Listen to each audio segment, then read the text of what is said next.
నా పేగు మా అక్క పొత్తిళ్లలో చేరింది. మా ప్రేమకు ప్రతిరూపం మా అక్క బిడ్డ అయింది.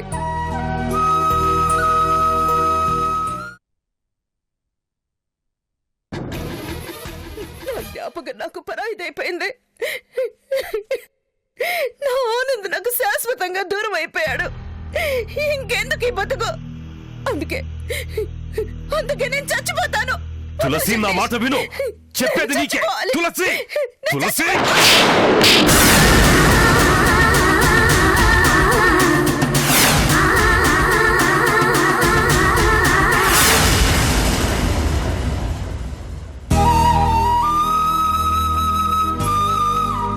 అయినా ఇదేం పనమ్మా? సమయానికి ఈ అబ్బాయి రాకపోతే ఏమై ఉండేది? ఏవయ్యేది? హాయిగా నా ఆనంద్ దగ్గరికి వెళ్ళుండేదాన్ని. వాడు చనిపోయాడని నువ్వు చనిపోతే అంతే నా జీవితం? అదే నా ప్రేమంటే? చూడు బాబు, తులసి ఈ నిర్ణయం తీసుకోవడానికి ఒక కారణం ఉంది. పెళ్లి కాకుండానే తల్లయింది. ఇటు ఊరు వెళ్ళేసింది. ఆ అబ్బాయి వస్తాడు వస్తాడు అని ఇన్ని రోజులు ఎదురు చూసింది. కాని ఆ దేవుడెందుకో తులసికిలా అన్యాయం చేశాడు. ఆ దేవుడు అన్యాయం చేశాడేమో. నా స్నేహితుడు మాత్రం అన్యాయం చేయలేదు. తులసి కోసం రావాలి రావాలి అని తపన పడ్డాడు. తులసి కోసమే బయలుదేరాడు. కాని వాడి ఆస్తి మీద కన్నేసిన బంధువులు నా స్నేహితుణ్ణి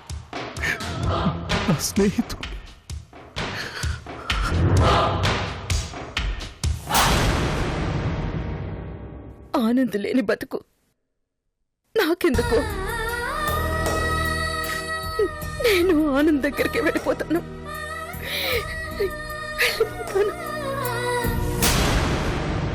అదే తప్పంటున్నాను.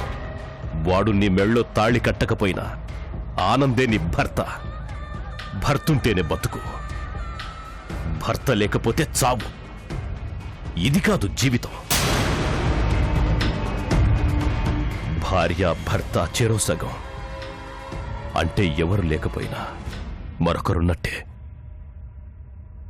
ఒకరు పోయినా మరొకరు వాళ్ల ఆశల్ని ఆశయాల్ని బతికిస్తూ వాళ్ళు లేని లోటు తీర్చాలి.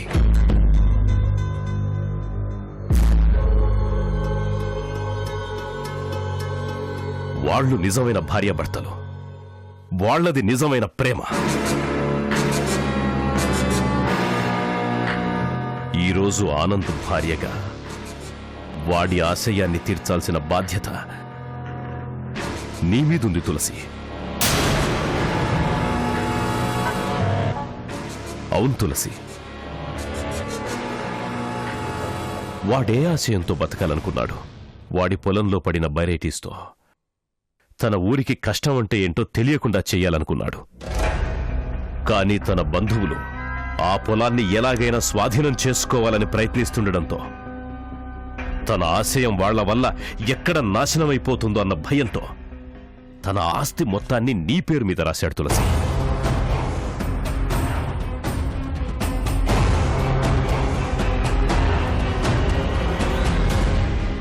అవును తులసి, నాతో వాడొక మాట అన్నాడు. ఇలా జరుగుతుందని వాడికి ముందే తెలుసేమో. నేను పోయినా నా ఆశయాన్ని తులసి బతికిస్తుంది అన్నాడు.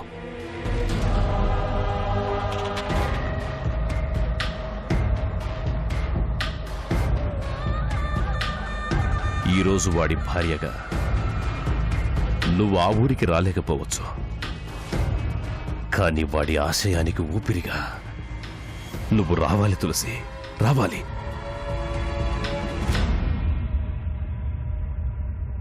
భర్తగా వాడు తోడు లేకపోయినా స్నేహితుడిగా నేను తోడుంటాను తులసి. మన ఆనంద ఆశయాన్ని మనం బతికిద్దాం. ఆ ఊరిని బాగు చెయ్యాలి అన్న వాడి కల మనం తీరుద్దాం. తీరుద్దాం. అవును తులసి, ఆనంద్ గొప్పవాడు గొప్పవాడు అంటుంటే నాకు అర్థం కాలేదు తులసి. అతనెంత గొప్పవాడు ఇప్పుడు అర్థమైంది. నీ మీద ఎంత ప్రేమ నమ్మకం లేకపోతే అంత ఆస్తి నీ పేరు మీద రాస్తాడు చెప్పు. ఈ అబ్బాయి చెప్పింది నిజమే. ఆనంద ఆశయాన్ని బ్రతికించాల్సిన బాధ్యత నీ మీదుంది తులసి.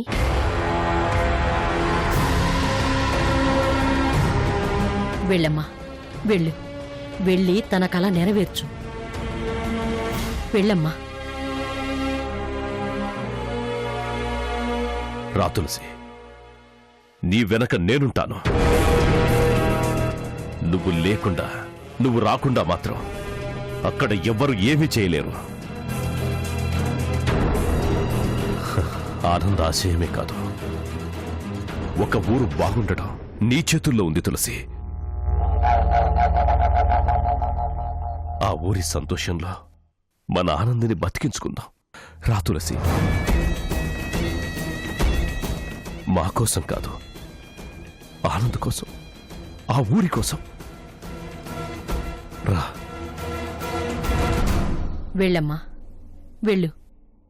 నీ ఆనంద ఆశయం కోసం వెళ్ళు. వెళ్ళమ్మా తులసి.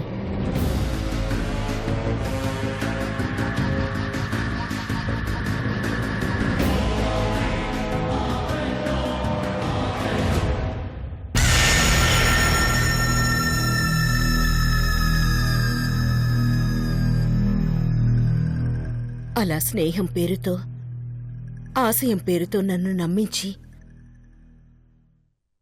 జేడీ నన్ను కర్నూలు తీసుకెళ్ళడానికి సిద్ధపడ్డాడు. స్నేహితుడు అన్న కుట్టి నమ్మకంతో నా ఆనంద ఆశయాన్ని ఇలాగైనా నిలబెట్టాలి అని అతనితో ప్రయాణమయ్యాను. అతనితో మొదలైన ఆ ప్రయాణం నా జీవితాన్ని అనేక మలుపులు తిప్పింది. అప్పటికి అవేవీ తెలియని నేను కసాయి వెనుక మేకలా అతనితో కర్నూలుకు వెళ్ళాను.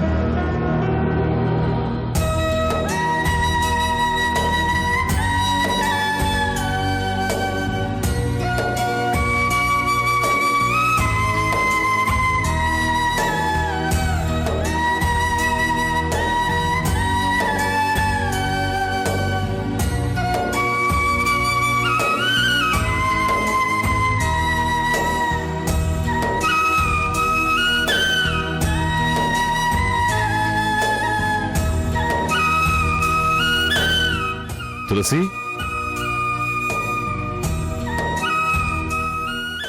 ఓ ఇక్కడున్నావా? ఇదిగో. ఏంటిది? మన బైరైటీస్ ప్రాజెక్టు లీజుకు తీసుకున్న వాళ్ళిచ్చిన డబ్బు. రేపటి నుంచే తవ్వకాలు మొదలు పెడతారు. అడ్వాన్స్గా ఇది ఇచ్చారు. దీని మీద అథారిటీ నాది కాదు, మా తులసిది అని చెప్పి ఈ డబ్బు నీ దగ్గరికి తీసుకొచ్చాను. తవ్వకాలు అమ్మకాలు అన్ని వాళ్లే చూసుకుంటారు. వచ్చిన ఇన్కంలో 70% మనకి, 30% వాళ్ళకి. సాయంత్రం వచ్చి అగ్రిమెంట్ చేసుకుంటామన్నారు. నువ్వు సైన్ చేయి తులసి. చూడు జగదీష్, నాకు నీకన్నా నమ్మకమైన వాళ్ళు ఇంకెవరున్నారు చెప్పు?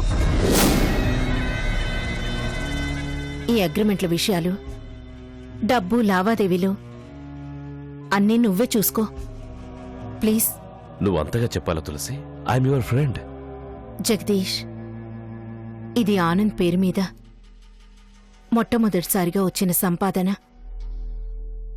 తను లేకపోయినా తన ఆశయం బతకాలి. మొట్టమొదటిగా వచ్చిన ఈ డబ్బుతో దానికి పునాదులు వేద్దాం. ఏం చేద్దాం?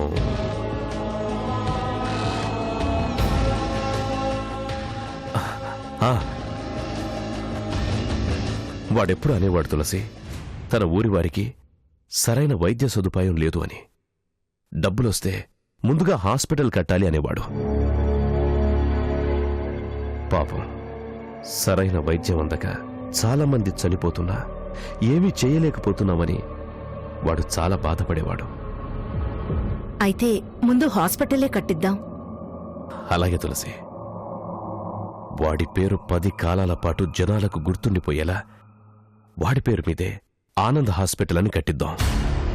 అలాగే ఆ పనులు వెంటనే ప్రారంభించాలి. అంతవరకు అది నీ దగ్గరే ఉంచు. అదిగా తులసి, ఇది నా దగ్గర ఎందుకు? అవసరమైనప్పుడు నేనే అడుగుతానులే.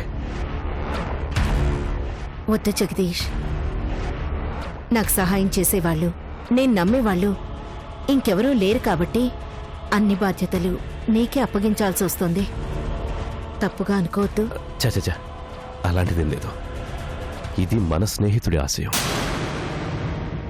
వాడి ఆశయం తీర్చడం కోసం మనం కాకపోతే ఇంకెవరు కష్టపడతారు? ఆనంద ఆశయాన్ని బతికించడం కోసం మనమిద్దరం కలిసి ఇలాగే కష్టపడదాం తులసి.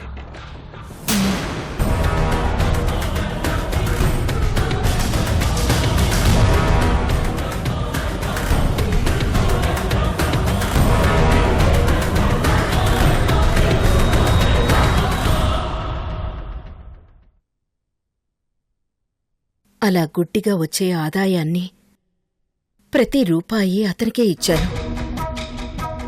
దాంతో అతను ఆస్తులు పెంచుకున్నాడు, పరపతి పెంచుకున్నాడు. కాని చాటుగా నాకు తెలియకుండా నా మీద ఊరి జనంలో అనుమానం పెంచాడు. నేను చేడి కలిసి ఉంటున్నామని, పెళ్లి కాకుండానే కాపురం చేస్తున్నావని ఊరి జనాల్లో నమ్మకం కలిగించాడు. నిజం తెలియని ఆ జనం అదే నిజమని నమ్మారు.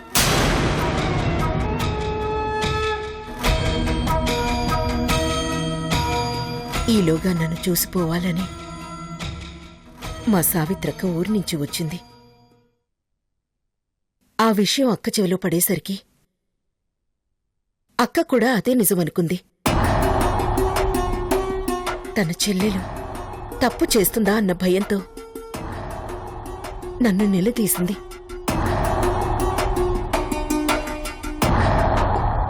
ఈలోపు జేడి వచ్చాడు. స్నేహం పేరుతో నా చెల్లెలి జీవితాన్ని ఇలా చేస్తావా అని తననే నిలదీసింది.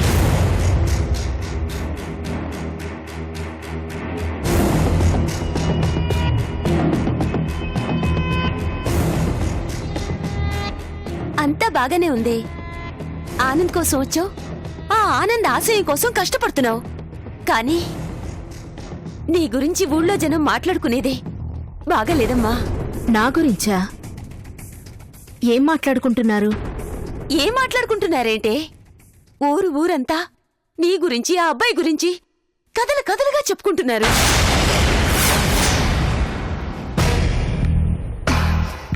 జగదీష్ మా ఇద్దరికి స్నేహితుడక్కా. కావచ్చు, కానీ జనం అలా అనుకోవడం లేదే. పెళ్లి కాకుండానే ఇద్దరు కలిసుంటున్నారు. వాళ్ళిద్దరి మధ్య ఏదో సంబంధం ఉందని ఎవరిష్టం వచ్చినట్లుగా వాళ్ళు మాట్లాడుకుంటున్నారు.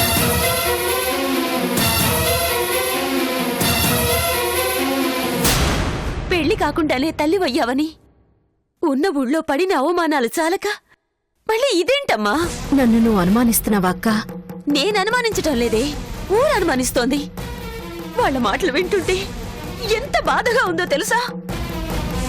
వాళ్ళెవరో అనుకునేదానికి నేనేం చేయగలనక్కా? నువ్వు ఆ అబ్బాయి కలిసి ఉండబట్టే కదా జనం అలా మాట్లాడుకుంటున్నారు. తను నాకు సహాయం చేస్తున్నాడక్కా. కానీ జనం అలా అనుకోవడం లేదే. తప్పు చేయనప్పుడు వాళ్ళకి నేను భయపడాల్సిన అవసరం లేదు. భయపడాలమ్మా, మనం వాళ్ళ మధ్యనే బతకాలి. ఈరోజు చాటుగా అనుకునేవాళ్ళు రేపు నేరుగానే అంటారు.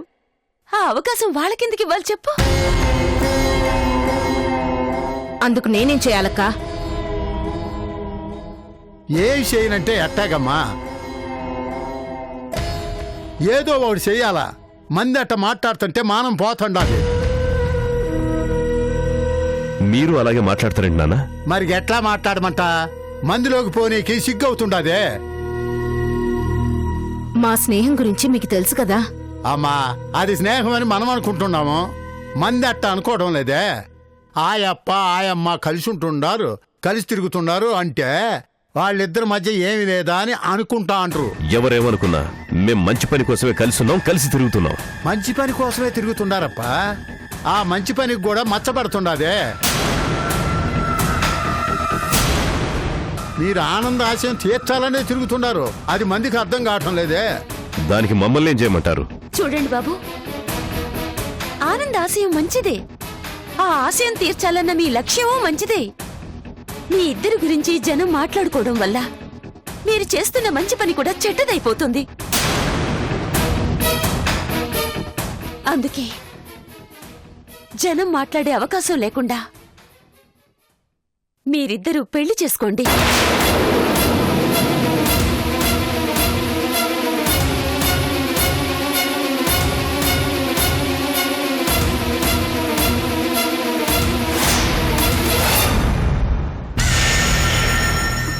అక్క, ఏం మాట్లాడుతున్నావు? అవునమ్మా, అందులో తప్పే ఉన్నదే. ఇప్పుడు ఇద్దరూ కలిసి ఉండాలి, కలిసి పని చేయాలి అనుకుంటున్నారు. కలిసి బతకమంటా అన్నాము, అందులో తప్పే ఉండదే. తను ఆనందను ప్రేమించింది నాన్న. ప్రేమించింది, పెళ్లి కూడా చేసుకోవాలనుకుంది. కానీ అది జరగలేదు కదయ్యా. ప్రేమించిన పాపానికి తన జీవితం అలా అయిపోవలసిందేనా? అక్క, ఈ జీవితం ఇంతే. నన్ను వదిలేయండి. ఎలా వదిలేయమంటావే? ఆనందని ఉన్న ఊరికి ఏమీ కాకుండా పోయావు.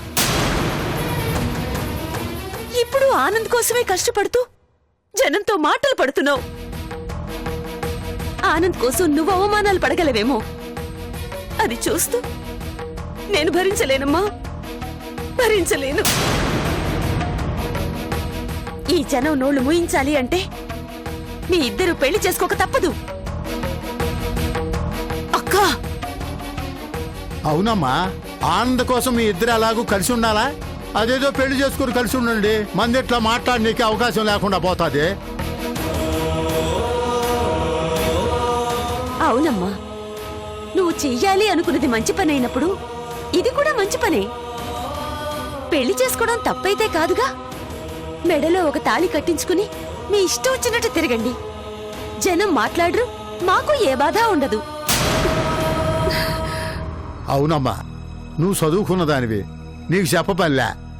ఆనందాశయం మీకెంత ముఖ్యమో మా పరువు మాకంతే ముఖ్యం. మీకోసం కాకపోయినా మా కోసమైనా మీరిద్దరు పెళ్లి చేసుకోవాలా? అవును తులసి, పడిన నిందలు అవమానాలు చాలు. జీవితంలో నీకు తోడవసరం లేకపోవచ్చు, కానీ సమాజంలో గౌరవంగా బ్రతకడానికి మాత్రం తోడు కావాలి. మీరు పెళ్లి చేసుకుంటున్నారు అంతే.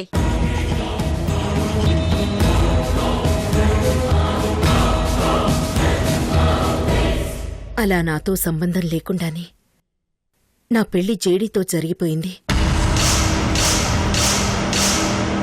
జనం అనుమానానికి నాకిష్టం లేకపోయినా తలుంచి తాళి కట్టించుకొని అతని భార్యగా అనంతపురంలో అడుగుపెట్టాను.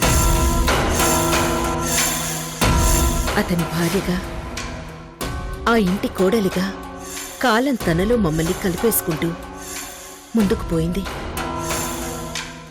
మళ్ళీ ఓ బిడ్డకి తల్లినయ్యాను. వాడే పాండు.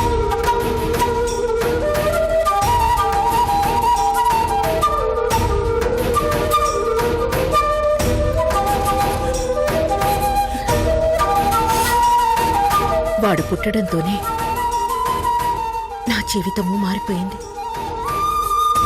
వాడు పుట్టినరోజే వాడు నాకు దూరం కావడానికి కారణము పుట్టింది. ఆ రోజే జేడీ అసలు రూపం నాకు తెలిసింది.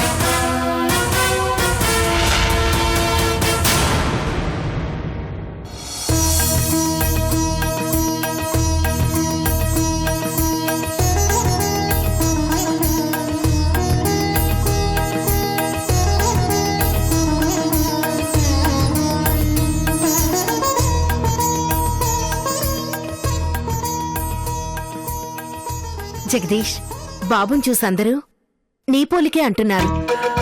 అలాగా?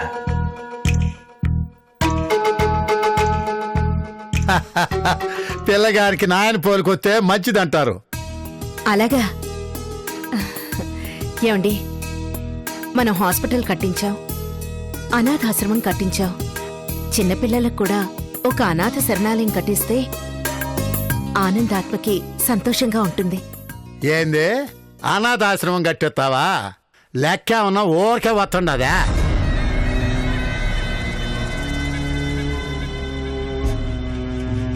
అదేంటండి అలా అంటారు?